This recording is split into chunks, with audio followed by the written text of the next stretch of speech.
Good morning, everybody, to Wisdom Exchange number 8. Wow, we're number 8 already. We covered a lot of things in the previous Wisdom Exchanges.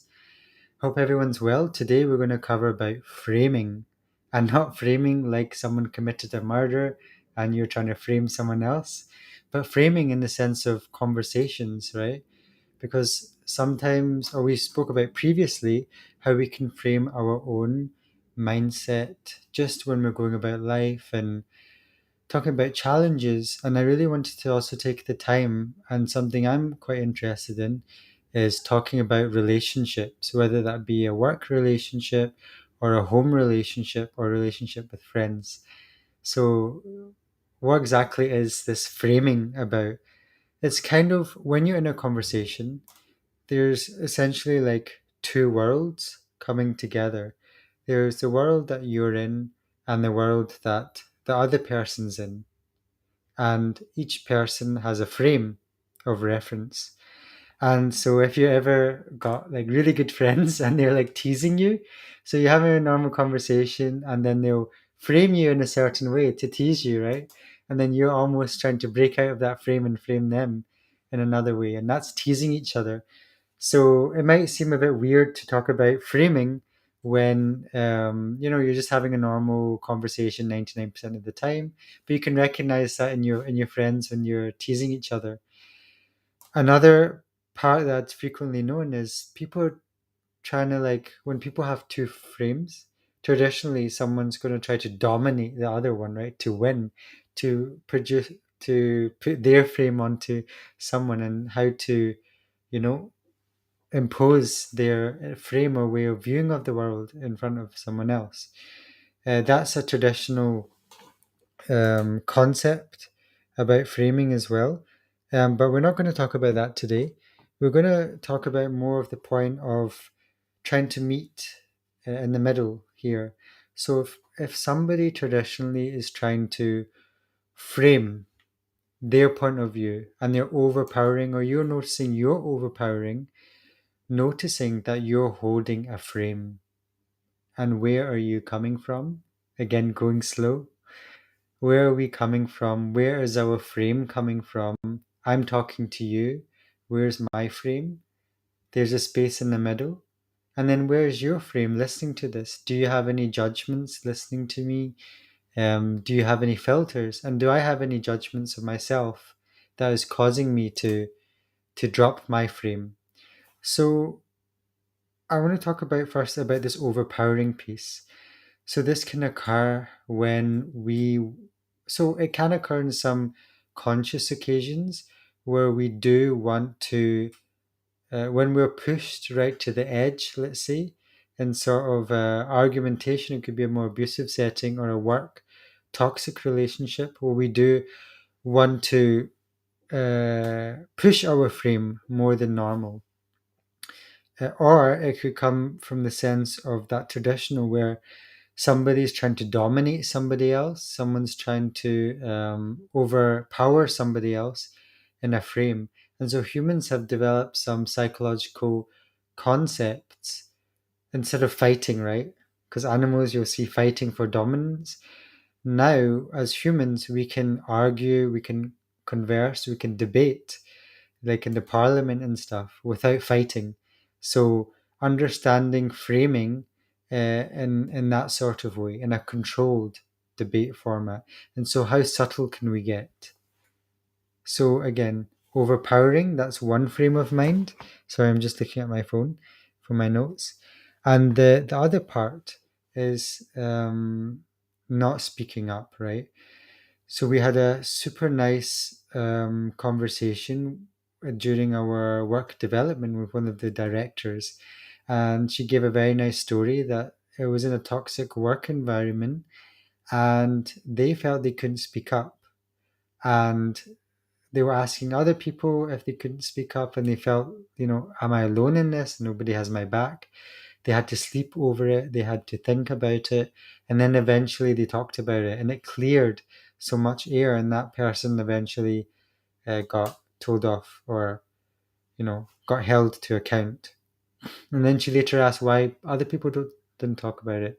It's because they were also feeling, you know, stuck. So if you find that in a domestic setting or even in your own work culture that you are not speaking up, that means that you are not also holding your frame. So, of course, some people find it hard not to dominate others, but some people find it hard not to speak up and understand where they're coming from.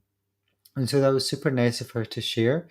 And I also noticed that in these live streams, or also in a work setting, am I talking a bit from my throat or am I talking actually from my heart and from my mind as well? And I'm connected from my body. So that's also to show where you're coming from and when you're talking from and where your eye contact is coming from. I also like listen back to these live streams just so I can get better in talking because it's a way for me to express myself and be more concise and clear when I'm talking at the end of the live streams about my coaching model. And if anybody would like to have a free 1 hour strategy session, I'm also noticing I'm looking off to the camera and I'm not believing in myself as much. And that's also common among other people in the coaching practice and in the coaching background, that they find it actually hard to say, hey, if you're interested in this stuff, let's have an hour where we're talking about this and I can actually help run you through that life and we can ask some incisive questions and some topics on that. So also noticing where I'm starting to look away and stuff. So you can notice that within you too. So going back to this piece about not showing up uh, in a work setting, in a domestic setting, and not standing up for who you are, not being like a social justice or a righteous person, but just showing up for the truth, for what it is. So the director said it very nicely that they're not trying to say, I feel like this or I feel like that. Hello, one person watching. The director said, I don't feel like this or I don't feel like that. But rather, they said, what is the truth here for everybody, right? What is the truth in the situation that they could talk about in terms of values? And so that helped her not uh, be so scared about looking at she's so sensitive or whatever, but looked at it in the sense of the truth for all, or like in Sikhism we say Sarbat Tapala, so the well-being for all. So understand where you stand and who you are. So again, going back to know thyself, just understanding where you're coming from and what your values are and what you want to talk about and where you're coming from. So I said in a live stream from Lav, like the Buddha would do like this when someone was shouting and swearing at them, you know, and that's a gift for them.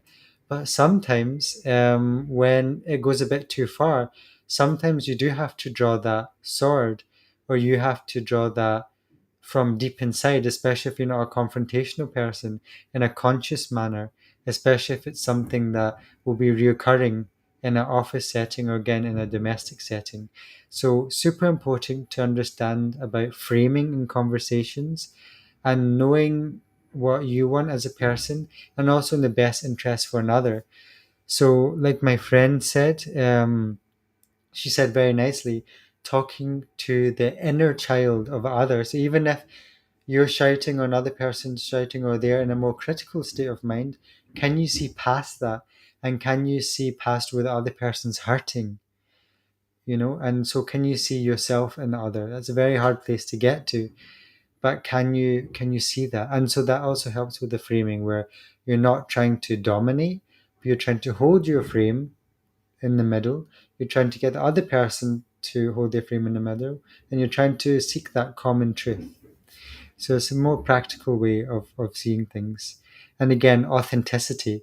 So I can talk right now, be authentic. Maybe if there's a lot of people there looking at me, I remember hearing that humans see it as predators, other people looking at them. So in a coaching practice, what we do is we turn off all our cameras and allow two people to talk. And hello, two people watching now. And so when two people are talking and everybody else cannot see them, they're having a much more freer dialogue of talking, right?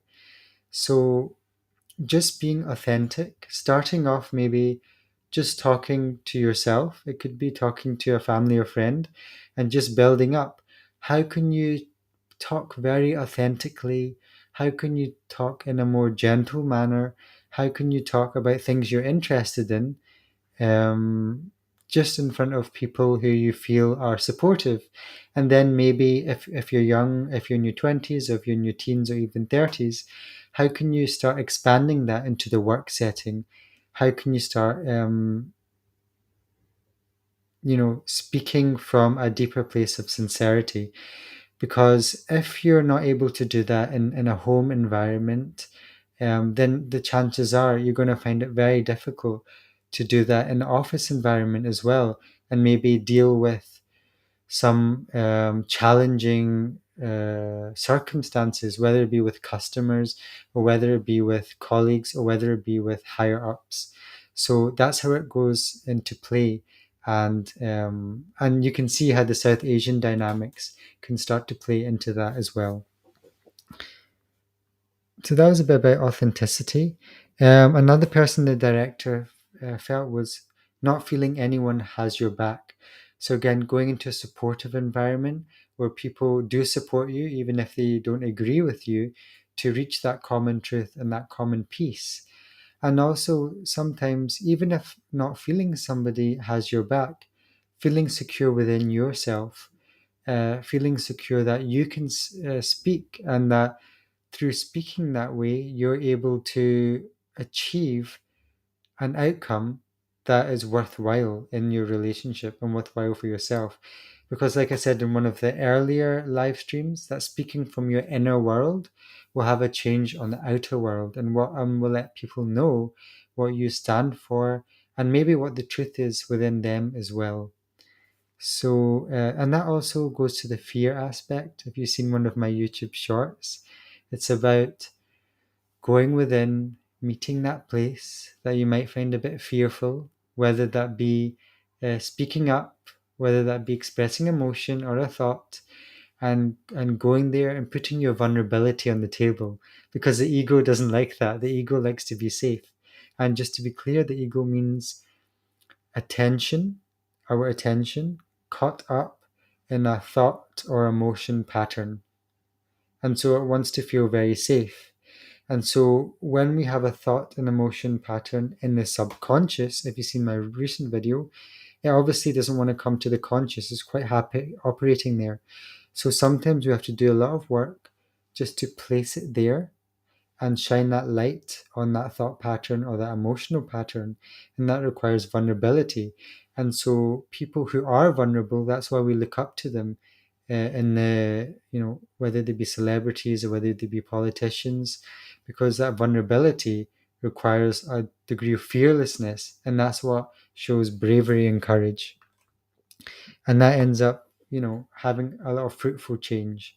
So if you listen to Bernie Brown, she is a researcher and she talks all about the power of vulnerability and talking about things that are in the subconscious. So again, a practical setting. In the office environment, you can tell people are a bit constricted, people are not talking much. But when you call it out, saying, "Hey, how are you? I notice you're not feeling okay nowadays," or "There's something off," bringing the subconscious to the conscious, and then allowing that conversation to occur, and then things will be able to be much clearer in a conversation. So again, that's all about framing, making sure that you're comfortable within yourself, and then bringing that forward in the frame, and then that also allows the other person to bring that forward. And ultimately, the last thing I just wanted to say is that brings freedom. Because at the end of the day, as humans, that's what we crave. It's easy when we're in the nature and we're alone. And the nature naturally brings out our freedom, our inner child, our ability to be at peace. But again, like I talked about in one of my YouTube shorts, the presence of mind is easy to obtain in nature because there's no power of the human world. But sometimes in the human world, there can be certain emotions, there can be some thoughts There can be some thought, belief systems that might be hard to overcome. And so that requires a lot of power of presence that we have to keep practicing, keep practicing. Sometimes it just requires listening out of compassion and just holding a bit, holding that space. And sometimes it does require to speak up and hold our frame. And then other extreme times, it does require us to be a bit more assertive and say to someone, that's not quite right. So again, holding your frame, allowing someone to step into their frame and empowering them, and just allowing ourselves to be in our own selves, allowing ourselves to be authentic, and allowing ourselves to be free. And again, be water, my friend. So I hope that was fun to listen to. Again, if you are interested in any certain topics, reach out to me on Instagram, drop it in the YouTube comments below. If you're interested in the Go Slow to Go Far coaching model, where we go slow, connect to our values, our life situation, whether it be career, whether it be the relationship, or navigating your career if you're from a South Asian background, understanding and leveraging your personality, and then creating systems and making yourself empowered to have that career change or overcome a certain issue, you're more than welcome to drop me a DM for a free 1 hour strategy session. So, with that, everybody, take care. Have an amazing weekend if you're watching that today. And I'll see you on the next time. Thank you, everybody, for watching. Bye bye.